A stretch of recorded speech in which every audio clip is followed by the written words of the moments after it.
আপনি হেদায়াত পাওয়ার জন্য কোরআনের কাছে যান না, আপনি হেদায়াত পাওয়ার জন্য পীর সাহেবের বাড়িতে দৌড় মারছেন।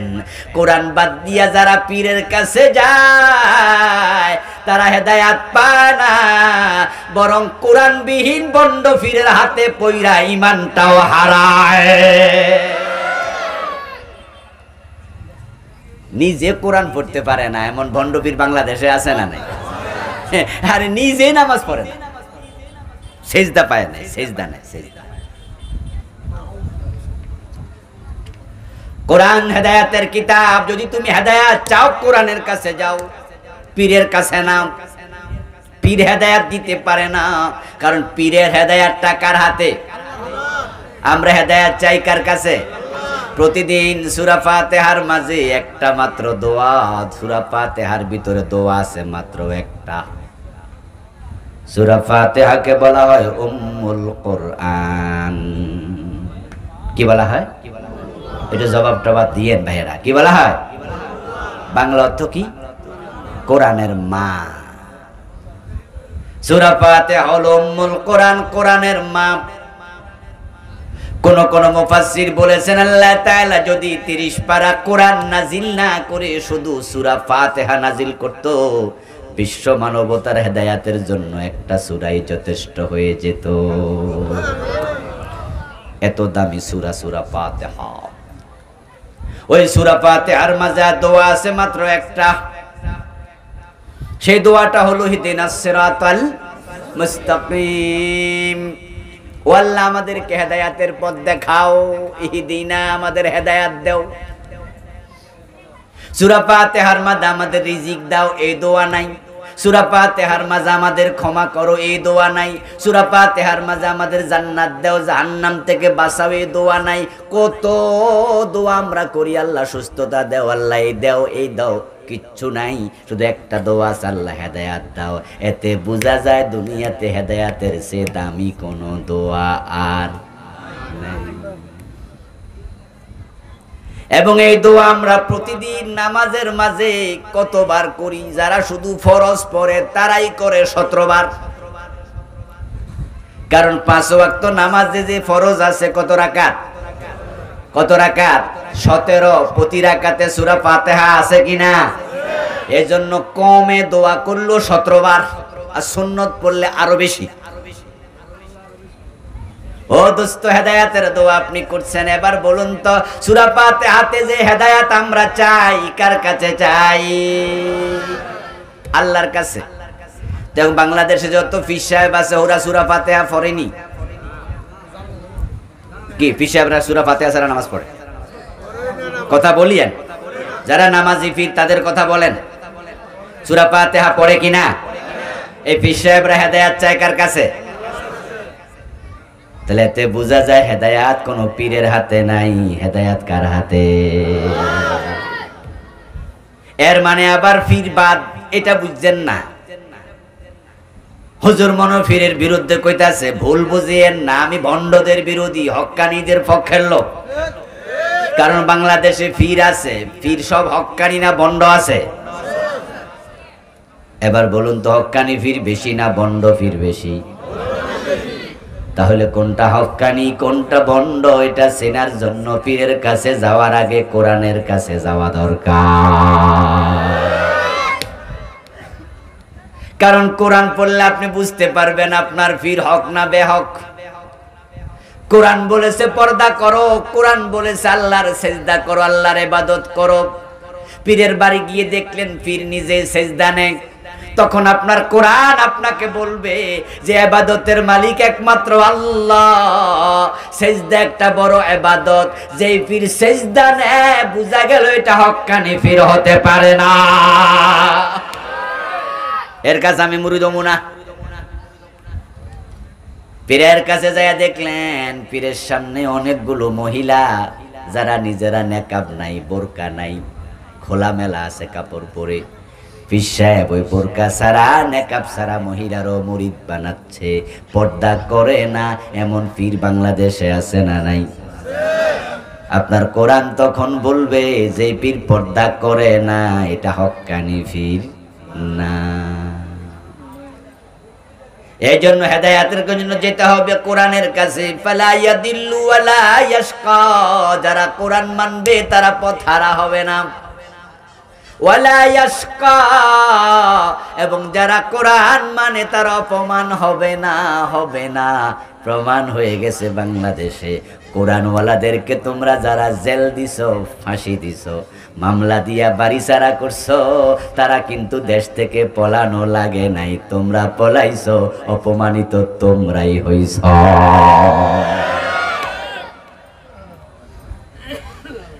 বরং কোরআনওয়ালার অপমানিত হয় না, তার প্রমাণ তো আল্লামা সাইদি রাহিমাহুল্লাহ নিজে।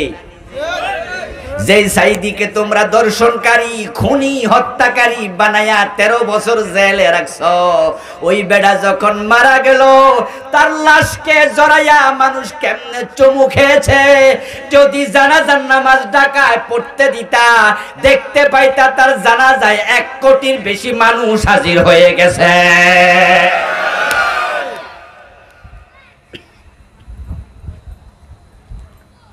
তোমরা যে ওনাকে খুনি, দর্শনকারী, রাজাকার, যুদ্ধাপরাধী বলছো, বাংলাদেশের মানুষ এগুলো বিশ্বাস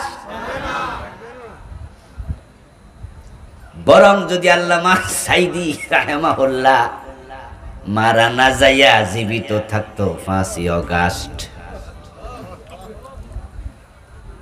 তাহলে আল্লামা সাইদিকে ওই 5 তারিখে বাংলাদেশের পাবলিক জেলখানা থেকে, জেলখানার দরজা ভাঙা মুক্তি করে ছাড়ত।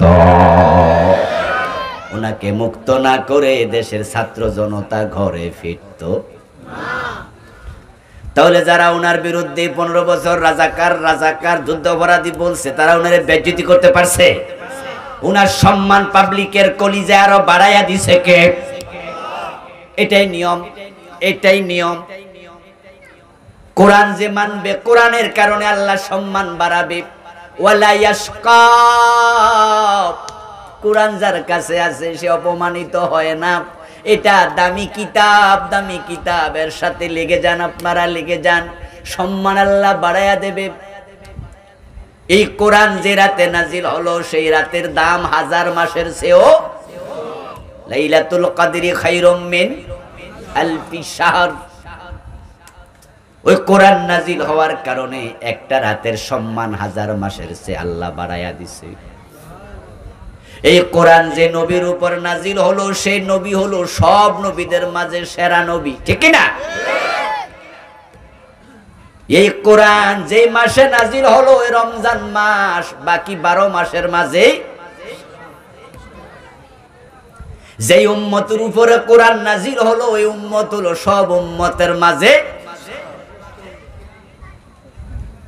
قال النبي صلى الله عليه وسلم خيركم من تعلم القرآن وعلمه। তোমাদের মাঝে যে কোরআন পড়ে এবং অন্যরে কোরআন পড়াইয়া শিখায়, সে হলো তোমাদের মাঝে সবচেয়ে সেরা। প্রিয় নবীজি বলেছেন, আল মাহিরু বিল কোরআনি মা'আস সাফারাতিল কিরামিল বারারা। যে ব্যক্তি কোরআন শিখবে, কোরআনের পণ্ডিত হবে, কোরআনের অর্থ জানে, ব্যাখ্যা জানে, কোরআন মেনে চলে, তার সম্মান আর সাধারণ মানুষের সম্মান থাকে না। আল্লাহর নৈকট্যপ্রাপ্ত ফেরেশতাদের সম্মান যেমন, আল্লাহ তাদের সম্মান তেমন বাড়াইয়া দেয়। কোরআন এমন এক কিতাব, এর সাথে কম দামি কাপড় যদি গিলাফ হয়ে লাগে, এটার দামও বেড়ে যায়। এটার পায়ে লাগে না, ভুলে পায়ে লাগলেই মানুষ চুমু খায়। কোরআন এমন এক কিতাব, এর সাথে যদি রেয়াল লাগে, আমের কাঠ দিয়া, তুলার কাঠ দিয়া রেয়াল বানায়, কোরআনের গায়ে যখন রেয়াল লেগে যায়, এমন দাম বাড়ে। 5 লাখ টাকা দিয়া খাট কিনেছেন, বক্স খাট, চন্দন কাঠ দিয়ে বানিয়েছেন, 10 লাখ টাকা দাম। এর মাঝে বাচ্চারা দাঁড়ায়, লাফায়, খেলে, প্রস্রাব করে দেয়। কেউ চন্দন কাঠের খাটে চুমু খায় না, কিন্তু 100 টাকা দিয়া রেয়াল কিনে কোরআনের গায়ে লাগাইয়া দেন, এটা কারো পায়ে লাগবে না। বাচ্চার পায়ে যদি ভুলে লাগে, বাচ্চার মা সহ চুমু খায়। আমার প্রিয় ভাই, আমি সূরা আলাকের প্রথম 5টি আয়াত পড়েছি। সূরা আলাক হলো কোরআন মাজিদের নাজিল হওয়ার দিক থেকে 1 নাম্বার সূরা। এই সূরার প্রথম আয়াত হলো ইকরা পড়ো। আজকে যে মাদ্রাসার উদ্যোগে মাহফিল, সে মাদ্রাসার নাম হলো ইকরা মডেল মাদ্রাসা। তাদের উদ্যোগে মাহফিল। এই বিষয়গুলো আপনাদেরও একটু সহযোগিতা লাগবে, আন্তরিকতা লাগবে। 10 মিলে করি কাজ, হার জিতে না হিলাজ। 10 লাঠি 1 বোঝা, আল ইত্তেহাদু কুওয়া। আমাদের সন্তানদেরকে যদি কোরআনমুখী করতে পারি, যেই পরিবারে একজন আলেম থাকে, ওই পরিবারের সন্তান 3 জন 5 জন 10 জন যাই থাকুক না কেন, একজন যদি আলেম বানায়া দিতে পারো, ওই পরিবারে কেউ যদি মারা যায়, জানাজার নামাজের জন্য আর হুজুর হাওলা টানা লাগে না। ঠিক না, ঠিক না, ঠিক না? ওই পরিবারে যদি কেউ মারা যায়, ওই পরিবারের উনি হবে জানাজার নামাজের ইমাম। ও দোস্ত আমার, আপনার সন্তান যদি আপনার জানাজার নামাজ ইমাম হয়, আপনার এটা বড় সৌভাগ্য। কারণ মসজিদের হুজুর যখন জানাজার নামাজের ইমাম হয়ে নামাজ পড়াইলো, লাশের সামনে দাঁড়াইলো, 3 নাম্বার তাকবীর দেওয়ার পরে একটা দোয়া আছে, আল্লাহুম্মা গফিরলি হাইয়িনা ওয়া মাইয়িতিনা। এই দোয়া যখন হুজুর পড়ে, আল্লাহ তুমি আমাদের মৃতকে ক্ষমা করে দাও, মসজিদের ইমাম সাহেবের দোয়াটা মুখ দিয়ে বের হয়, মুখ থেকে আসে।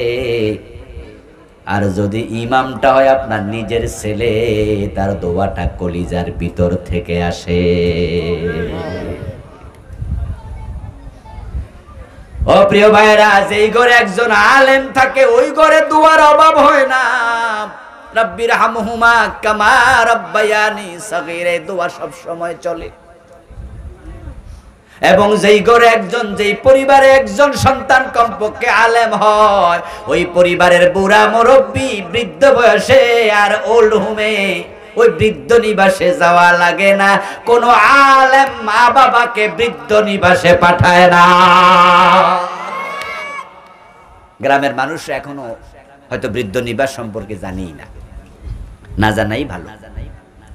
আমাদের ঢাকা শহরের চারপাশে বুড়া বুড়িদের থাকার জন্য ঘর বানাইছে, এগুলার নাম দিছে ওল্ড হোম, বৃদ্ধ নিবাস। আপনারা মাঝে মাঝে খবর টবরে দেখবেন, যে সাক্ষাৎকারে দেখবেন, পত্রপত্রিকা। আজ থেকে 30 বছর 50 বছর আগে বৃদ্ধ নিবাস বলতে এমন কোন শব্দ বাংলাদেশে কেউ জানতো না। হ্যাঁ, এতিমখানা, এতিমখানার নাম শুনছেন না? এতিমখানা আমরা চিনতাম, জানতাম। ছোট ছোট বাচ্চা, মা বাবা মরে গেছে, থাকবো কই? কই এতিমখানায় দিয়ে দাও। কিন্তু মা বাবা বুড়া হইলে থাকবো কই, এই প্রশ্ন কোনোদিন আমাদের মাথায়, আমার মা বাবা থাকবো কি, এটা কি প্রশ্ন হইল? ভিক্ষা কইরা খামু, দরকার হলে বাবা মার ভিক্ষা কইরা খাওয়ামু। মানুষ গ্রামে আগে কইতো প্রয়োজনে রক্ত ভিক্ষা খাওয়ামু। আর ঢাকার চারপাশে এখন 50-এর বেশি বৃদ্ধ নিবাস তৈরি হয়ে গেছে। এমন বৃদ্ধ নিবাসও আছে যেখানে বুড়া বুড়ির সংখ্যা 500-র বেশি। খবর নিয়ে দেখা গেছে, ছেলে আছে, মেয়ে আছে, MBBS, MA pass, BA pass, ইউনিভার্সিটির প্রফেসর, ডাক্তার, ইঞ্জিনিয়ার, ঢাকা শহরে থাকে।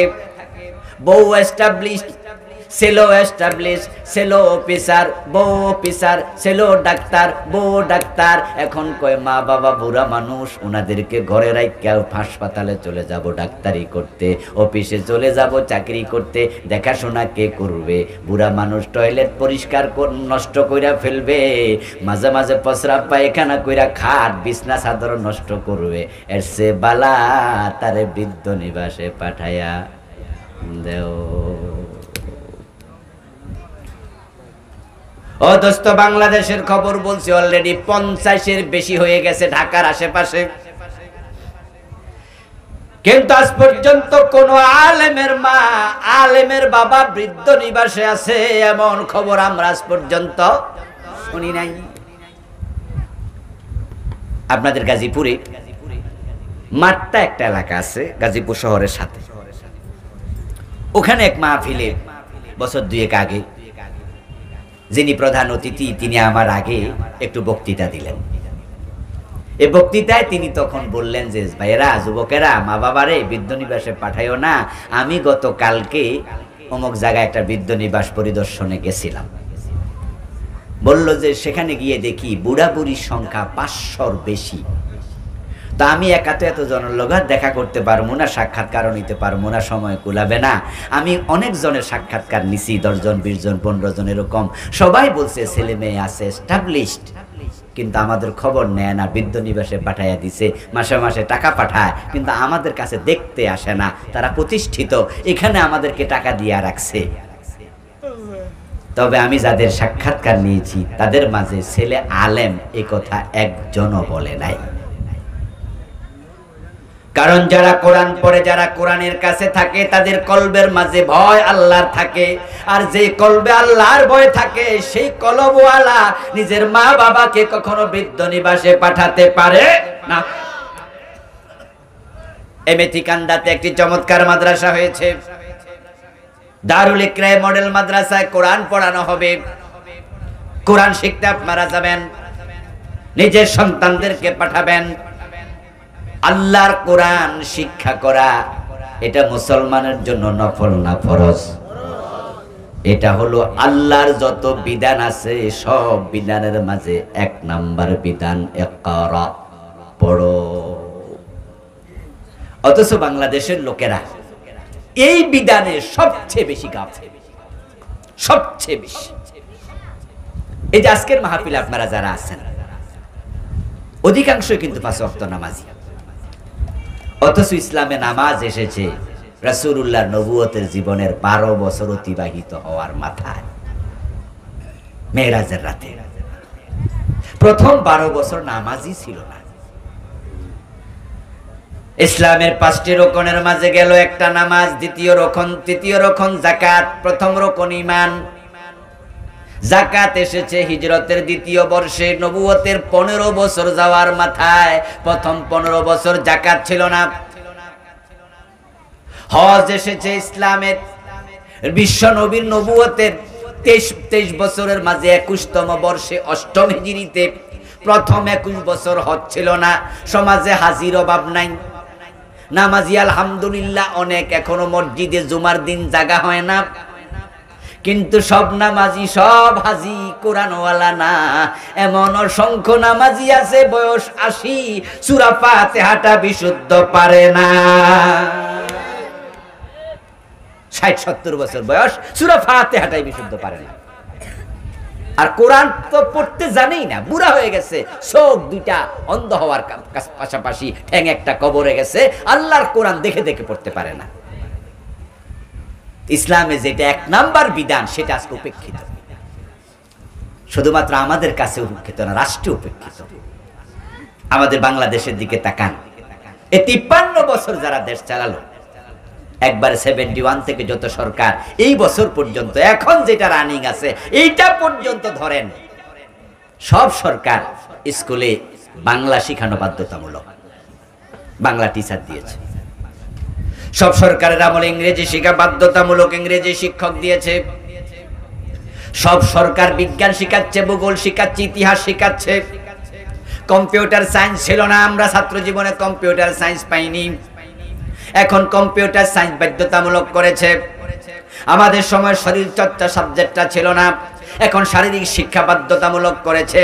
নতুন নতুন সাবজেক্ট ঢুকাচ্ছে, 200 অঙ্ক হয়ে গেছে, 200 ইংরেজি হয়ে গেছে, 200 নাম্বার বাংলা হয়ে গেছে। কিন্তু স্কুল কলেজ বিশ্ববিদ্যালয়ে আল্লাহর কোরআন কয়শো নম্বর হয়েছে? ও দোস্ত, ক্লাস 10-এ যারা পড়ে আপনাদের বাচ্চারা খবর নেবেন, 1300, 1400, 1500 নাম্বার পরীক্ষা দিতে হয়। অঙ্ক 200, ইংরেজি 200, বাংলা 200, ইতিহাস ভূগোল বিজ্ঞান কত, কিন্তু আল্লাহর কোরআন 1 নাম্বারও নাই, রাসূলের হাদিস 1 নাম্বারও নাই। ইসলামী শিক্ষা নামে একটা সাবজেক্ট আগে ছিল, এখন এটাও তুইলা দিছে, এটা অপশনাল হয়ে গেছে ইন্টারমিডিয়েটে, না পড়লে কোনো অসুবিধা নাই। অথচ ইংরেজি, বিজ্ঞান, ভূগোল, বাংলা সব হলো মোবা। শিখলে শিখো, না শিখলে অসুবিধা নাই। এজন্য কিয়ামতের দিন আল্লাহ ধরবে না। কিন্তু কোরআন শিখা মোবা, নফল না ফরজ। না শিখলে আল্লাহ ধরবে কিনা, ওই আসল সাবজেক্টের খবর নেই। আসল সাবজেক্টটাই নাই, অথচ মুসলমান 92%। আমাদের ট্যাক্সে দেশ চলে, সরকার চলে, চাকরি বাকরি যারা করে তাদের ব্যবসা, তাদের বেতন চলে। এই 53 বছরে কেউ কোরআন ঢুকালো না, কারণ তারা কোরআনওয়ালা মুত্তাকি মানুষেরা ক্ষমতায় যায় নাই। আল্লাহ শুকরিয়া, 53 বছর পরে 5ই আগস্টের বিপ্লবের মাধ্যমে আল্লাহ এবার সুযোগ দিয়েছে। আমরা আলেম ওলামারা, পীর বুজুর্গরা, কোরআনওয়ালা, নামাজওয়ালারা যদি একমত হয়ে যেতে পারি, এবার আল্লাহর কোরআনকে সংসদে ঢুকানোর ব্যবস্থা হয়ে যেতে পারে। এবার সে সুযোগ আসছে, এই সুযোগটা এবার আল্লাহ নিজে করে দিচ্ছে। এই সুযোগ আল্লাহ করে দিয়েছে। জুলাইয়ের আন্দোলন, অগাস্টের বিপ্লব কোনো মানুষ করে নাই, করছে ডাইরেক্ট আল্লাহ।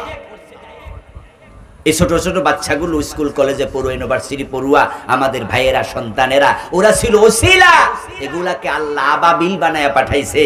এগুলা রাস্তায় যে নামছে, বুকের মাঝে শহীদ আবু সাইদ যখন গুলি নেয়, বুক জাজরা হয়ে যায়, এটা দেখে সন্তানরা পালায় নাই, পরের দিন রাস্তায় আরো বেশি আসছে। বাবা তার ছোট্ট বাচ্চাকে হাতে নিয়ে রাস্তায় চলে গেছে। 5 বছর, 7 বছর, 10 বছরের বাচ্চারা পর্যন্ত রাস্তায় নেমেছে। আমাদের মায়েরা, বোনেরা রাস্তায় নেমেছে। এই সব মানুষকে আবাবিল বানায়া রাস্তায় আল্লাহ পাঠায়া দিছে। কারণ বিএনপি ফেল করেছে, বিরোধী দল হিসাবে এই সরকারের কিচ্ছু করতে পারেনি। জামাত ইসলাম ফেল করেছে, বিরোধী দল হিসাবে কিচ্ছু করতে পারেনি। আমরা বরং হতাশ হয়ে গিয়েছি। আমরা ভেবেছি কিচ্ছু আর হবে না। বরং পতিত স্বৈরাচারগত সরকারের একজন বড় নেতা, তিনি তো ব্যঙ্গ করে বলেছেনই, কিসের আন্দোলন, এবছর না সে বছর মানুষ বাঁচে, বলছে না। এর মানে উনারা ভীষণ 2041 ঘোষণা করছে, 2041 সাল পর্যন্ত উনারা থাকবে। আল্লাহ বলে না, এতদিন তোমাদেরকে রাখা হবে না, বরং সময় বড় কম, সময় বড় কম। কারণ যারা আল্লাহর কোরআনের বিরুদ্ধে, ইসলামের বিরুদ্ধে দাঁড়ায়া যায়, আল্লাহ তাদেরকে ছাড় দেয় কিন্তু ছেড়ে দেয় না। এবার আল্লাহ নিজে এই বিপ্লব ঘটেছে। আল্লাহ তাআলা যখন কোন নেয়ামত জাতিকে দেয়, ওই জাতি নেয়ামতের কদর না করে, তখন আল্লাহ নেয়ামত আবার কেড়ে নিয়ে যায়। এবার যেহেতু আমরা সুযোগ পেয়েছি, এই যে আমাদের আপনাদের সন্তান আফফান আল জামি একরাম মডেল মাদ্রাসা বানাইছে, এটার বেতন কি সরকার দেয়? আরে ভাই, বাংলাদেশে একটা হাসপাতালে যাবেন, দেখবেন যে হাসপাতালের বড় ডাক্তার থেকে সুইপার পর্যন্ত সবগুলোর বেতন সরকার দিচ্ছে। একটা সরকারি কলেজে যান, নরসিংদী সরকারি কলেজের প্রিন্সিপাল থেকে ঝাড়ুদার পর্যন্ত সবগুলোর বেতন সরকার দিচ্ছে। প্রাইমারি স্কুলগুলোতে যান, 5 জন 7 জন 10 জন শিক্ষক, সবার বেতন সরকার দিচ্ছে। কিন্তু আপনি যান ইবতেদায়ী মাদ্রাসায়, বেতন দেয় 2500 2000। আবার অনেকগুলো মাদ্রাসা আছে সরকার 1 টাকাও দেয় না। এবং হাসপাতালের যে মসজিদ আছে, একজন মাত্র ইমাম, একজন মাত্র মুয়াজ্জিন, দুজনের বেতনও ভিক্ষা করে কালেকশন করা লাগে। পুরা কলেজের প্রিন্সিপাল থেকে ঝাড়ুদার পর্যন্ত সবার বেতন দেওয়ার টাকা আছে, ওই কলেজ মসজিদের ইমাম সাহেবেরটা অভাব। সালাম ফিরিয়া বলতে হয়, মসজিদের দান বাক্সাগুলো একটু চালু করে দেন। হাসপাতালের বড় ডাক্তার থেকে ঝাড়ুদার সুইপার পর্যন্ত সবার বেতন সরকার দেয়। ওই হাসপাতাল মসজিদের ইমাম মাত্র একজন, মুয়াজ্জিন মাত্র একজন, ওই 2 জনকে ভিক্ষা করে টাকা দেয়া লাগে। মুসলমান, তোমাদের ইমাম যারা নামাজ পড়ায়, ইমাম নেতা, ওই আলেমদেরকে তোমরা যদি ছোট বানায় রাখো, তাহলে সে জাতির মাঝে গুণী আলেম জন্ম হবে না। যে কোরআন শিক্ষা আমাদের জন্য ফরজ, জাতি সেই কোরআন অবহেলা করছে। যার কারণে বাংলাদেশের কোরআন আছে মসজিদের তাকে, মাদ্রাসার ভিতরে কোরআন সংসদে নাই, কোরআন গণভবনে নাই, কোরআন বঙ্গভবনে নাই, কোরআন সিলেবাসে নাই, কোরআন দিয়ে সংসদ চলে না, অর্থনীতি চলে না, সমাজনীতি চলে না। অথচ নবী মুহাম্মদুর রাসূলুল্লাহ সাল্লাল্লাহু আলাইহি সাল্লাম যখন মদিনার প্রেসিডেন্ট ছিলেন 10 বছর, আপনারা একটু আওয়াজ দিয়ে বলুন তো, আমাদের নবী মন মতো দেশ চালাইছেন আল্লাহর কোরআন মতো? আর আমরা 53 বছর চালাচ্ছি ব্রিটিশ আইনে, আমাদের মন মতো, মন চাইলে মানি, মন চাইলে আর মানি না। অথচ আমাদের নবী কি বলেছেন? তিনি বলেছেন, আমার মেয়ে ফাতেমা যদি চুরি করে আমি ফাতেমার হাতটাও কেটে দেব। আচ্ছা, এই যে চোর ধরে হাত কাটা আল্লাহর কোরআনের একটা বিধান, এই বিধানটা পালন করা মুসলমানের জন্য নফল না ফরজ? তো 53 বছরের ফরজটা একদিনও মানলেন না, একদিনও মানলেন না। টেনশন হয় না? টেনশন হয় না? আল্লাহর কাছে যাওয়া লাগবে না? আল্লাহর সামনে দাঁড়াতে হবে না? হযরত ওমর তার ছেলে আবু শাহমা মদ পান করেছে, নিজের ছেলেটাকেও ছাড় দেন নাই। কবি নজরুল চমৎকার ভাবে বলেছেন, মদ্যপানের অপরাধে প্রিয় পুত্রকে নিজ করে মেরেছ দোররা, মরেছে পুত্র তোমারই চোখের পরে। হযরত ওমর তার নিজের ছেলে আবু শাহমাকে 80 বেত্রাঘাত করলেন। এটা আল্লাহর নবীর বিধান, রাসূল বলেছে মদ খেলে 80 বেত লাগাও। এবার আপনার কাছে আমার প্রশ্ন, 53 বছরের বাংলাদেশে মদ পান করলে 80 বেত লাগাইছে কয়দিন? আমার রাসূলের এই হাদিসটা এই জমিনে একদিনও মানা হয় নাই। এজন্য কি আপনার টেনশন হয় না? আখিরাতে আল্লাহর সামনে বুঝি জবাব দেয়া লাগবে না? ও দোস্ত, আল্লাহর জান্নাত পান চিবাইতে হাসতে হাসতে পাওয়া যায় না। এই জান্নাত পাওয়ার জন্য আপনাকে কিছু শ্রম, কিছু ত্যাগ তিতিক্ষা স্বীকার করতে হবে। আল্লাহর জমিনে আল্লাহর কোরআনের আইন কায়েমের জন্য চেষ্টা যারা করবা না, আখিরাতে তোমাদের আল্লাহর আদালতে আসামি হওয়া লাগবে। আল্লাহর আদালতে আসামি হতে হবে আপনাকে। আমি আজকে রিওয়াজ করেছি আর কালকে কোরআন কায়েম হয়ে যাবে, মানুষ কোরআন শিখে ফেলবে তা না। কিন্তু আমরা স্বপ্ন দেখি, আমরা চেষ্টা করি যে আল্লাহর কোরআন মানুষ মানবে ব্যক্তি জীবনে, কোরআন মানবে পারিবারিক জীবনে, কোরআন মানুষ মানবে রাষ্ট্রীয় জীবনে। কোরআন সবাই যখন মেনে চলবে, তখন রাষ্ট্রে ইসলাম মানা সহজ হয়ে যাবে। তখন চুরি ডাকাতি হানাহানি থাকবে না। আমরা রোজা নিয়ে বের হব, আবার রোজা নিয়ে ঘরে ফিরবো, কিন্তু অবস্থা তো সমাজে এত খারাপ, রোজা নিয়ে বের হইয়া নিরাপদ রোজা নিয়ে ঘরে ফেরার পরিবেশ নাই। কারণ স্কুলে যাও, বাজারে যাও, কলেজে যাও, যাও অফিসে, আদালতে, কত বেপর্দা মহিলা চোখের সামনে পড়ে। যখন রোজাওয়ালা বেপর্দা নারীর দিকে চোখ দেয়, চোখের খেয়ানত হলে রোজা ছিদ্র হয়ে যায়। ভালো রোজা নিয়া বের হইছে আর ছিদ্র রোজা নিয়া ঘরে ফিরছে। কারণ সিনেমার পোস্টার এমন জায়গায় লাগায় যেখানে বুড়া মিয়ার চোখ। সিনেমার দোকান, আপনার চা দোকানের মাঝে সিনেমার পোস্টার লাগাই রাখে, বিভিন্ন ফিলারের মাঝে লাগাই রাখে। আপনি একটা আয়না কিনবেন বাজারে যাইয়া, যে আপনার বউ কইছে যে আয়নাটা ভেঙে গেছে, একটা আয়না কিনে আইনেন। তো আপনি 150 টাকা দিয়ে একটা 100 টাকা দিয়ে আয়না কিনছেন, বাড়ি যায় উল্টায় দেখেন যে আয়নার অফার ফিটো বেডি ফ্রি।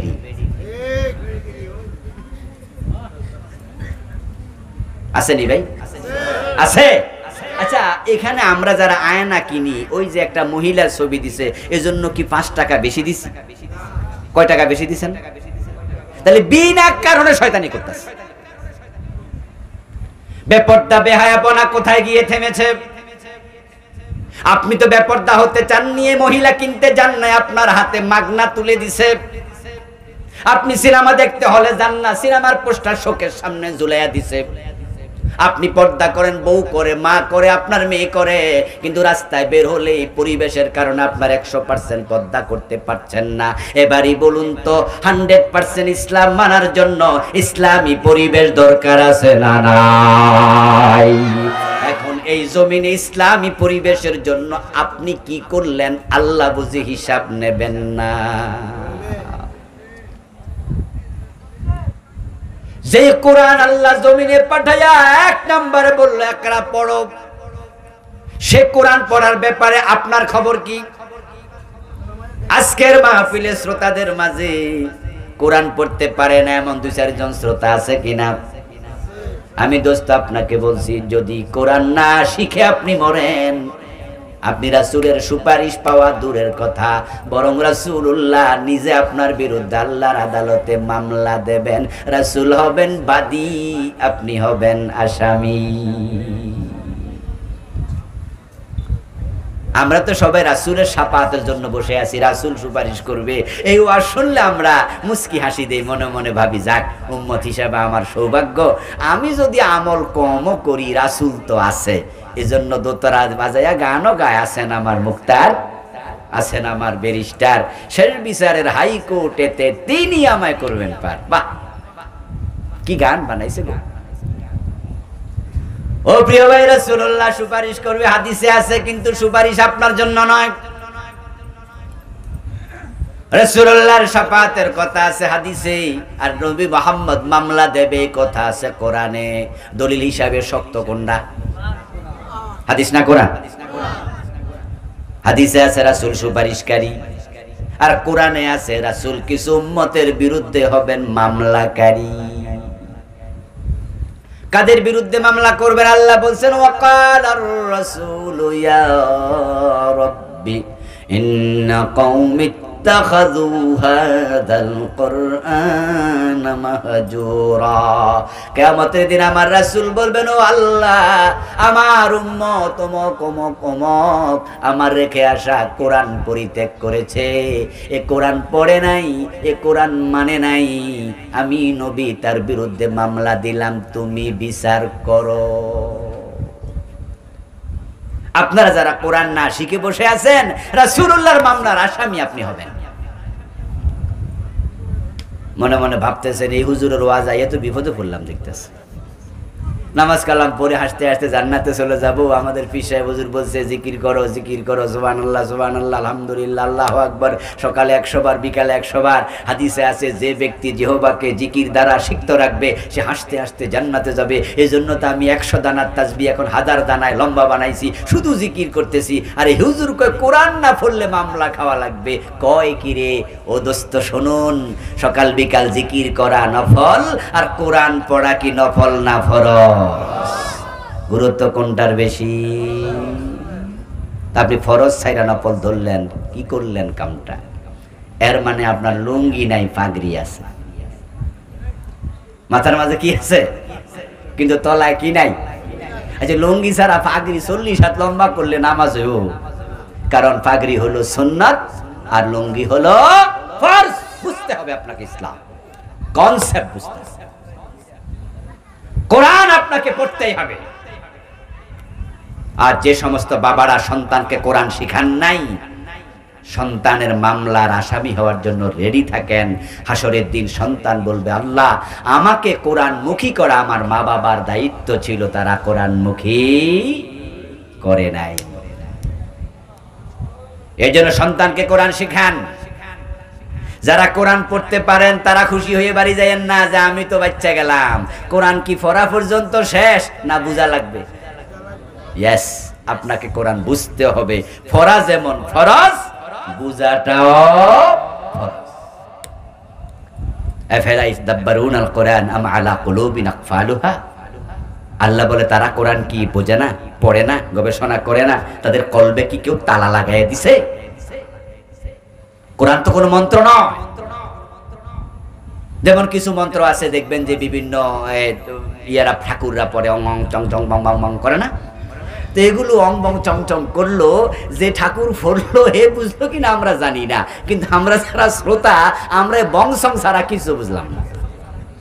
আচ্ছা, কোরআন কি এরকম কিছু যে ইমাম সাহেব পড়লো হুজুরে বুঝুক, আমার দরকার না, এরকম না। কোরআন মন্ত্রের কিতাব নয়। এই জন্য যে হুজুর পড়ছে সে হুজুরও বুঝবে, আপনি যে মুসলমান এটা আপনাকেও বুঝতেই। কোরআন বুঝার কিতাব, শিখার কিতাব, মানার কিতাব। খুব কঠিন কিছু নাকি? মনে মনে ভাববেন যে হুজুর এত কঠিন ইসলাম, না হয় বেহেশতে যেতে পারবো না। আমি বলবো দোস্ত, কোরআনকে যে কঠিন বলে তার ঈমানই থাকে না। কারণ কোরআনকে আল্লাহ নিজে কোরআনের 3টি আয়াতে পর পর বলেছেন, ওয়ালাকাদ ইয়াসসারনাল কোরআন, আমি কোরআনকে সবচেয়ে সহজ করে দিয়েছি। কোরআনকে কঠিন বললে আয়াতের উল্টা হয়, ঈমান চলে যায়। এবং আমি বাস্তবেও দেখেছি কোরআনের মতো সহজ কোনো কিতাব নাই। কারণ আমি নিজে দেখেছি, দু চোখ নাই, জন্মান্ধ 30 পারার হাফেজ। এরকম কি আপনারা দেখেন নাই? তা আপনি এর কঠিন কিতাব কেমনে বলবেন? যে অন্ধ বেড়া 30 পারা মুখস্থ করে ফেলছে। শুধু হাফেজ না, টেলিভিশনে প্রতিযোগিতা করে রমাদানে হাফেজেরা, তার মাঝে অন্ধ হাফেজ 1 নাম্বার হয়ে গেছে। এমন ঘটনা বাংলাদেশে আছে না নাই? বেড়া চোখ পিছনে ফেলাই দিচ্ছে। আচ্ছা, মাত্র 3 বছর 5 বছর 7 বছর বয়সে হাফেজ, এমন ঘটনা আছে কিনা? নিজের নাম কইতে পারে না ভালো করে, বেড়াও হাফেজ। আমি পাইছি একটা তোতলা, নাম জিজ্ঞেসে কইতে পারে। তোতলামি করতে করতে করতে করতে আমরা তো আশ্চর্য। বাংলা ভিশন নামে একটা টেলিভিশন আছে, ওটার ইসলামী প্রতিযোগিতায় গেলাম। সেখানে হাফেজের প্রতিযোগিতা, তেলাওয়াত শুনলাম, মুগ্ধ হলাম। এক পর্যায়ে প্রতিযোগিতা শেষ করে যিনি প্রোগ্রামের পরিচালক, তিনি মাইক হাতে নিয়ে বললেন যে আপনারা যারা মেহমান আছেন, বিচারক আছেন, দয়া করে আপনারা একটু আপনাদের চেয়ারে বসে থাকেন, একটা সারপ্রাইজ আছে। তো আমরা তো অপেক্ষা করছি কি সারপ্রাইজ। এর মাঝে তিনি একজন ছাত্রের নাম ধরে ডাকলেন, এই অমুক তুমি একটু আসো। অমুককে উনি আসতে বলছে, সে আসছে। আসার পরে এবার উনি মাইক হাতে নিয়ে প্রশ্ন করছে, তার হাতে একটা মাইক, উনার হাতে একটা মাইক, কটলেস তারবিহীন। উনি প্রশ্ন করতেছে, বাবু তোমার কি নাম? এই কিছুক্ষণ আগে পরীক্ষা দিয়ে গেছে, আমাদের সামনে প্রতিযোগিতা দিয়ে গেছে। এখন তো বাবু না বলতে পারে না, বাবু তো তোতলাচ্ছে। আমি এটা দেখালাম না আপনাদেরকে। তোতলা ভাইয়েরা যদি 2 জন এখানে থাকে একটু মনে কষ্ট পাবে যে হুজুর আমরা বেঙ্গাইতেছে, ও তোতলাচ্ছে। আমরা তো অবাক, এই মাত্র কোরআন পড়ে গেল, নাম বলতে পারে না। কিন্তু সে যখন কোরআন পড়েছে আমরা বুঝতেই পারি না সে তোতলা ছিল। কোরআনকে সহজ করেছেন কে? আপনারা যারা এখানে শিক্ষিত মানুষ আছেন, যদি আপনাকে আমি বলি গরুর রচনা লেখেন, তো পারবেন না? গরুর রচনা 2 পৃষ্ঠা লেখেন, পারবেন? আচ্ছা, আপনার লেখা রচনা আপনার হাত থেকে কাগজটা নিয়ে যদি আমি এবার বলি প্রথম থেকে শেষ পর্যন্ত হুবহু পড়েন, মুখস্থ হুবহু পড়তে পারবেন? কেউ পারবেন না, একজনও পারবেন। দেখবেন যে আগেরটা পরে গেছে গা, পরেরটা আগে গেছে গা। যা লিখছেন কিছু বাদ দিচ্ছেন, নতুন কিছু ঢুকাইছেন। নিজের লেখা কবিতাও নিজে মুখস্থ পারা কঠিন হয়। নিজের লেখা বই নিজে মুখস্থ কোনো লেখক পারে না। কিন্তু 30 পারা কোরআন এমন ভাবে তারাবির নামাজে পড়ে, একটা জের জবর হেরফের হয় না, হইলে পিছন থেকে লোকমা শুরু হয়ে যায়। সুবহানাল্লাহ। কোরআনকে সহজ করছে কে? তাম পৃথিবীতে কোরআনের লাখ লাখ হাফেজ আছে। তাওরাত, ইনজিল, জাবুর, গীতা, উপনিষদ, রামায়ণ, মহাভারত, ত্রিপিটকের একজন হাফেজও নাই। যে কোরআন অন্ধ হাফেজ হয়, 5 বছরের বাচ্চা হাফেজ হয়, মাত্র 28 দিন 30 দিনে 30 পারা মুখস্থ করছে, এমন ঘটনা বাংলাদেশেও আছে। আপনাদের নরসিংদী জামিয়া কাসেমিয়া মাদ্রাসার মুহাদ্দিস শাইখুল হাদিস আল্লামা কাজী ইব্রাহিম রাহিমাহুল্লাহ হাফেজাহুল্লাহ বেঁচে আছেন। উনি কোরআন 30 পারা মাত্র 36 দিনে মুখস্থ করছেন। ওরা নিজের মুখের কথা। যদি 36 দিনে 30 পারা মুখস্থ করতে পারে, আরো কম দিনে করছে। আমি 28 দিনের হাফেজও পাইছি, 28 দিনে 30 পারা মুখস্থ করছি। আর আপনার বয়স 30, 40, 50, আপনি দেখে দেখে পড়তে পারেন না, রাসূল মামলা দেবে, আপনি আসামি হবেন না? এই জন্য আজকে সিদ্ধান্ত নিয়ে বাড়ি যান যে আরে কই কি, তাহলে আমি এটা ছাড়বো না। বয়স হয়ে গেছে তো, চোখে দেখেন না, কষ্ট হবে, মুখে জড়তা, দাঁত পড়ে গেছে, হা বলতে পারবেন না, দাঁতের ফাঁক দিয়ে বের হয়ে যাবে। হুজুর এখন কি করি? রাসূল বলছে যে ব্যক্তি কোরআন তেলাওয়াত করবে, ওয়ায়াতাতাউ ফীহি, কোরআন পড়তে গিয়া ধাক্কা খাবে, কষ্ট পাবে, হু আলাইহি শাকুন, এটা তার জন্য কষ্টের, লাহু আজরান, এমন পাঠকের আমল নামায় আল্লাহ দ্বিগুণ সওয়াব লিখতে থাকবেন। কিন্তু আপনি কোরআন ছাইরা মরেন না, কোরআন ধইরা মরেন। প্রিয় নবীজি বলেছে যে ব্যক্তি কোরআন শিখতে শিখতে মারা যায়, আল্লাহ তাআলা তার উপর এত খুশি থাকেন, তাকে কিয়ামতের দিন যখন জান্নাত দেবে, তার জান্নাতটা নবীর পাশের জান্নাত দেবেন। আসুন আজকের এই মাহফিল থেকে আমরা দীক্ষা নেই, এই শিক্ষা নেই, কোরআনমুখী হই। দারুল ইকরাম মডেল মাদ্রাসা আপনাদের এলাকার মাদ্রাসা, নিজের সন্তানকে মাদ্রাসায় দিন, আলেম বানান, আমাদের আফফান আল জামিকে সহযোগিতা করুন। এটা বড় মাদ্রাসা হয়ে যাক, এই মাদ্রাসা হয়ে যাক বাংলাদেশের অন্যতম সেরা মাদ্রাসা। আল্লাহ যেন সেই মানে কবুল করে, বলেন আমিন। বুদ্ধি দেবেন, অর্থ দেবেন, পরামর্শ দিবেন, ছাত্র দেবেন। ছাত্র যদি জাগির থাকা লাগে, লজিং থাকা লাগে, নিজের বাড়িতে জাগির রাখবেন। 10 মিলে করি কাজ, হার জিতে না হিলাজ। আমরা চেষ্টা শুরু করে দেই। জামিয়া কাসিমিয়া গাবতলী যেদিন হয়, তখন কিন্তু আজকের মতো এত বিখ্যাত ছিল না, ছোট্টই ছিল, কিন্তু এটা এখন বিশাল হয়েছে। আল্লাহ যদি কবুল করে, এটাও বিশাল হতে পারে, ঠিক না? এই জন্য আপনারা ভূমিকা রাখতে রাজি আছেন তো ইনশাআল্লাহ? আল্লাহ তৌফিক দাও, বলেন আমিন। হাদা মা ইনদি ওয়াল ইলমু ইনদাল্লাহ আলাইহি তাওয়াক্কালতু ওয়া ইলাইহি উনীব। প্রিয় ভাইরা, আমরা